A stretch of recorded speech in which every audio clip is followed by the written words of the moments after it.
Fala galera, uma boa tarde, aqui Elias, diretamente de Antofagasta, Chile para vocês. Espero que vocês estejam bem. Vamos lá, minha audiência, como vocês já me conhecem, eu gosto de falar assim, bem no olho, então vamos falar aqui de pertinho, vamos lá, olhar no olho aqui, porque o assunto hoje é indigesto, tanto para a direita, quanto para a esquerda, quanto para os isentões babacões também. Então, como eu gosto de falar as coisas na cara, na hora, eu vou falar olhando aqui para vocês, como se eu estivesse olhando no olho de cada um dos meus 1.194 inscritos, que é quem importa. Galera, é o seguinte, quando eu terminar essa introdução aqui, eu vou colocar para vocês o Flávio Bolsonaro dando as explicações dele. Independente para mim, se você confia ou não confia nele ou no que ele vai dizer, isso para mim só tem um interesse. Eu tenho interesse que vocês comentem e falem sobre alguma coisa concreta sobre o processo. Eu não quero achismos, eu não quero suposições, eu não quero nada disso. Eu quero concreto, porque vamos falar aqui sobre os fatos. O processo corre em segredo de justiça. Tudo que está sendo vazado sobre o processo não é certo de ser vazado, porque o segredo de justiça é exatamente para que se possa fazer uma investigação independente para ver os fatos sem nenhum tipo de contaminação da mídia ou de populares de fora. Tá? Porque fica assim uma pressão muito grande no Ministério Público, fica assim uma pressão muito grande na Polícia Civil Federal, em todas as esferas, fica uma pressão muito grande para todo mundo, porque o cara, ele é filho mais velho e independente do Bolsonaro, o nosso presidente, o cara é senador da República, e o cara tem uma vida pública conhecida ainda mais pelo pai e pelo nome que ele carrega. Porque tem um pai extremamente decente, tem irmãos extremamente decentes e gente capacitada, certo? Naquela família. E com um nome grande e forte.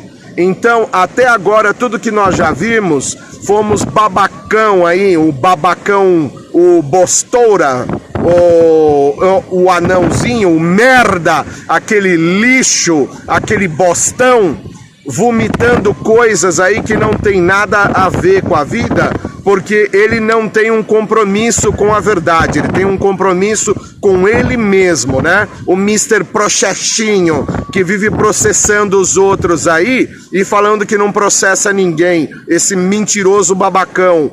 E a próxima vez que ele sair perguntando aí aonde está o Queiroz, ai, acharam o Queiroz, e agora, Flávio, sabe onde o Queiroz estava? Aqui, ó, aqui pra você, aqui estava o Queiroz. Tá bom, ô cagonim, imbecil? Eu não vou me alongar muito aqui, e é o seguinte, na sequência vou deixar o vídeo do próprio Flávio Bolsonaro falando o que ele tem para falar para vocês, e vocês julguem na seção de comentários o que vocês acharam das explicações, sim ou não. Agora, você me pergunta, qual que é a sua opinião, Elias? Eu sou neutro, porque eu não conheço os fatos. Vamos falar aqui na cara, olho no olho, não há investigação disponível para o público, porque está em segredo de justiça. Isso não é o Flávio Bolsonaro, é a lei que determina, a lei, imbecil, roqueiro de merda, fracassado, é a lei. Outra coisa, ele ainda não foi julgado pelos atos. Então, até que ele seja julgado, a presunção de inocência é o que vale na nossa lei e também na lei dos Estados Unidos, ou em qualquer lei que eu saiba, né? O cara, até ser julgado, na última instância, ele é considerado inocente, tá? E a gente não tem nada o que esconder, porque eu já falei, o Flávio ou não Flávio para mim não faz diferença alguma. O meu compromisso é com o presidente Jair Messias Bolsonaro e o meu partido é o 38. O meu partido é a minha nação, é o meu Brasil. E se tiver alguma coisa um dia de errado com Bolsonaro, o presidente, eu falo. E dependendo aqui do resultado do julgamento do Flávio e do final da investigação, eu falo, vou ser o primeiro a falar, você pode ter certeza disso. Então vai rolar o vídeo aí do Flávio, já me alonguei demais, muito obrigado, Elias, out. Eu sou o senador Flávio Bolsonaro e venho aqui trazer os esclarecimentos necessários e eu só peço a todos vocês que assistam o vídeo até o final, porque é importante que eu vou falar aqui, eu vou rebater ponto a ponto dessas atrocidades que o Ministério Público está acusando a mim e a várias pessoas no meu entorno, né, de fazerem. E desculpa a demora na resposta, porque infelizmente é um processo que corre em segredo de justiça, mas parece que o sigilo vale apenas para mim, porque eu fico sabendo das coisas pela imprensa. Então, pelo que são na imprensa, eu vou começar a rebater algumas coisas aqui. Em primeiro lugar, eu queria perguntar aqui para as autoridades competentes a questão dos vazamentos de informações sigilosas. Essa medida cautelar, que foi autorizada aí pelo juiz Itabaiana, da Vara Criminal do Rio de Janeiro, só ele tinha acesso e os promotores do Ministério Público. Se eu não tinha acesso, e isso vazou para a imprensa muito rapidamente, no momento, inclusive, em que foram feitas as diligências, quem é que vazou isso? Foi o juiz? Foram os promotores? Foram ambos? De que é a responsabilidade por esse crime que acaba prejudicando muito a minha defesa, já que eu não tenho nada a esconder e rebateria facilmente, ponto a ponto, dentro do procedimento? Para que traz para a imprensa? Para desgastar a minha imagem e, obviamente, é para atingir o presidente Bolsonaro. Agora, esse juiz que virou motivo de chacota no Judiciário do Rio, que quebrou o sigilo fiscal, bancário, de 95 pessoas, incluídas aí pessoas jurídicas, com apenas 4 linhas, sem nenhuma fundamentação. Esse mesmo juiz que autoriza tudo que o Ministério Público pede, sem sequer ter preocupação e o cuidado necessário para avaliar o que está sendo pedido. Por exemplo, o Ministério Público me acusa de ter um patrimônio de 9 milhões de reais, que não é meu patrimônio, que é muito menor do que isso. Não tem nenhum cuidado de tomar essa providência. É esse mesmo juiz que autoriza a busca e apreensão agora na casa de pessoas que sequer estavam no procedimento investigatório do Ministério Público. Tenha cuidado para avaliar as coisas, autorizar. O senhor está tratando de vidas de pessoas trabalhadoras, honestas, inocentes.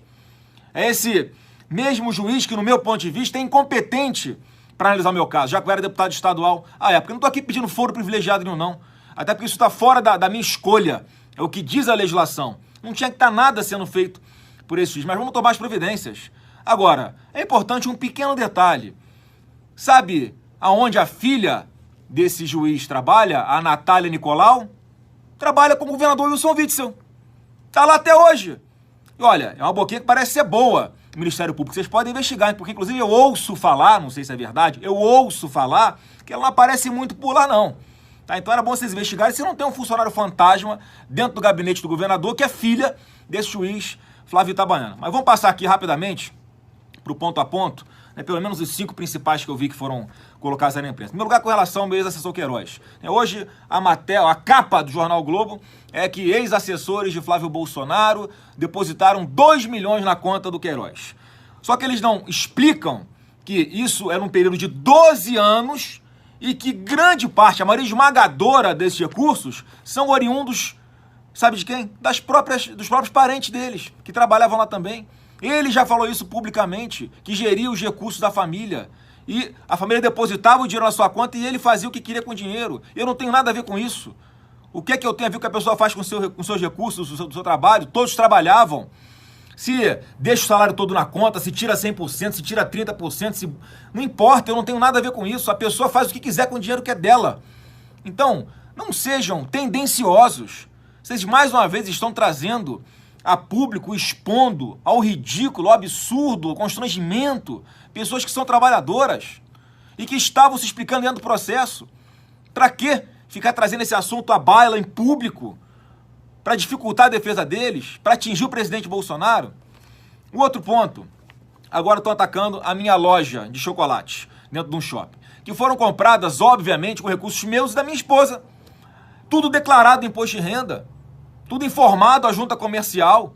Eu sou casado com ela em regime de comunhão parcial de bens.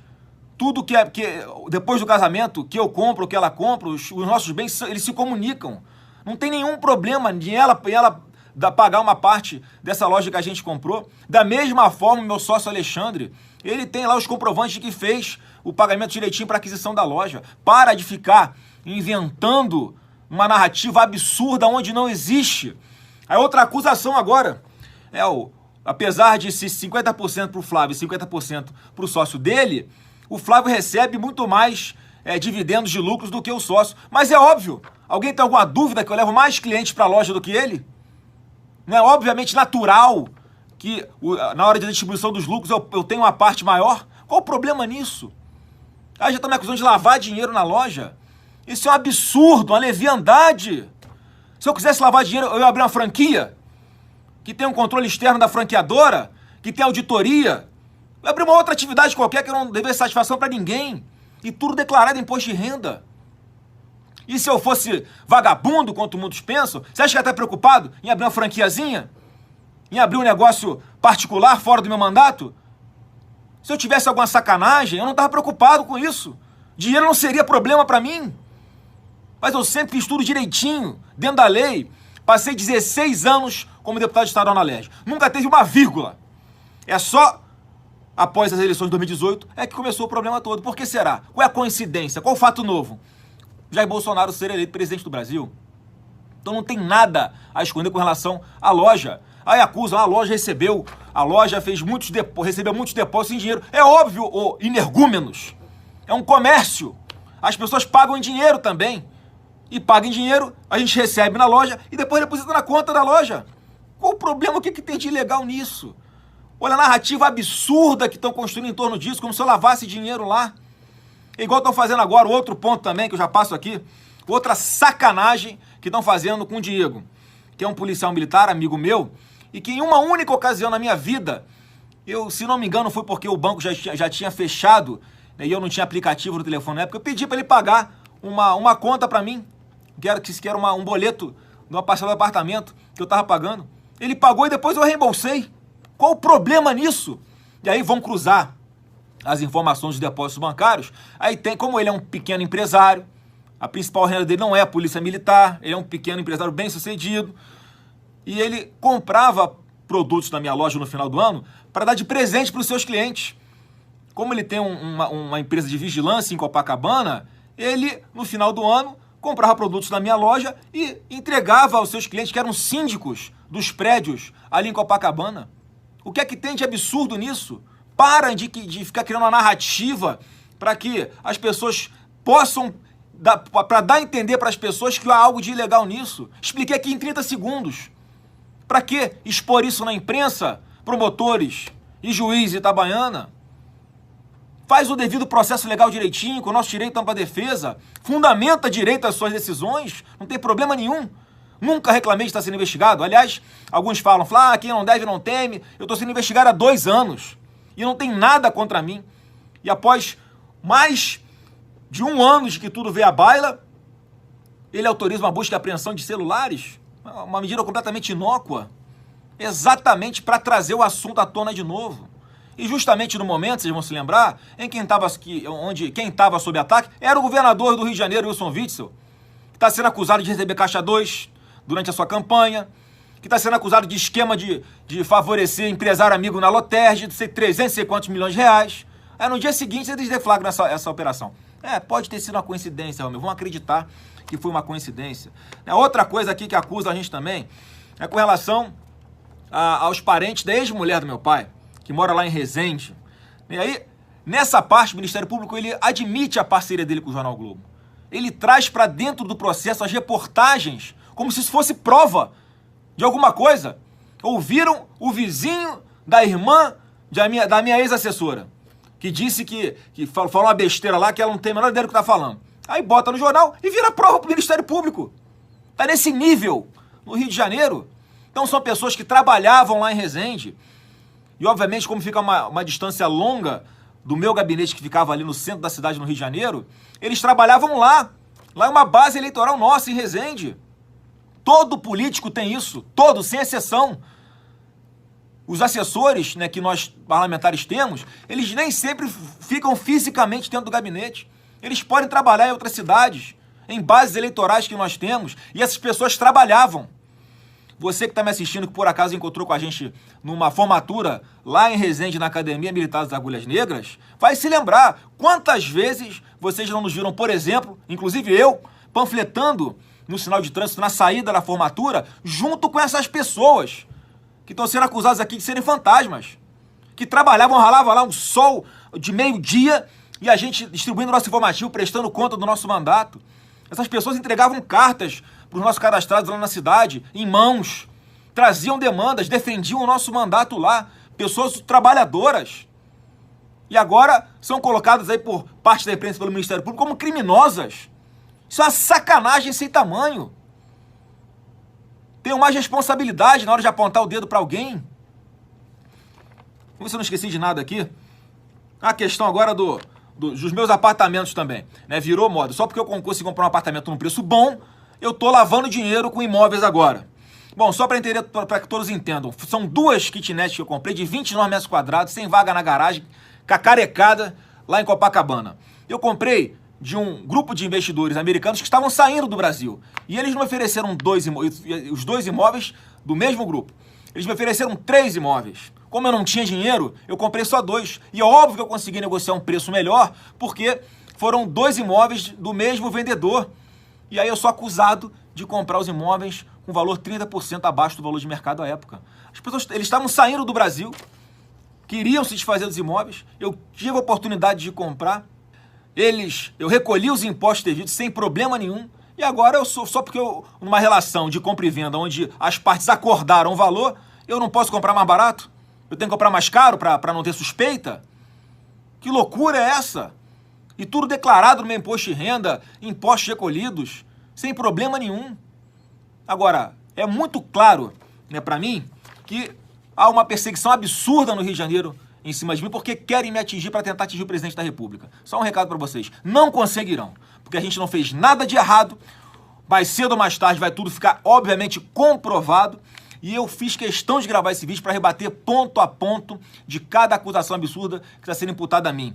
E eu lamento, peço desculpas aí ao judiciário, porque é um processo que está em segredo de justiça, mas eu não tenho como ficar calado diante desses vazamentos contínuos, reiterados. Eles vazam medidas que são completamente sigilosas, secretas, que atrapalham as investigações, inclusive, mas não estão nem aí. Não estão nem aí porque o objetivo não é buscar a verdade. O objetivo é me atingir. E atingir o presidente da República. Não vão conseguir. Vocês não entenderam ainda que Deus está no comando de tudo? Eu tenho plena confiança nisso. Trago aqui as provas, rebato ponto a ponto, sempre fiz isso, nunca me escusei de fazer nada. O próprio Queiroz, dentro do procedimento investigatório, já botou no papel que eu não tenho nada a ver com o que ele fez ou deixou de fazer. Mas isso a imprensa não vaza, o Ministério Público não vaza, os promotores, não vazam, não quero aqui atacar a instituição do Ministério Público, jamais, que respeito muito. Agora, obviamente que há pessoas ali que, no mínimo, estão mal intencionadas, não estão buscando a verdade, estão perseguindo, usando artifícios ilegais que constrangem as pessoas para buscar explicar uma coisa que simplesmente eu não fiz. Daí a dificuldade deles de até hoje não terem oferecido denúncia.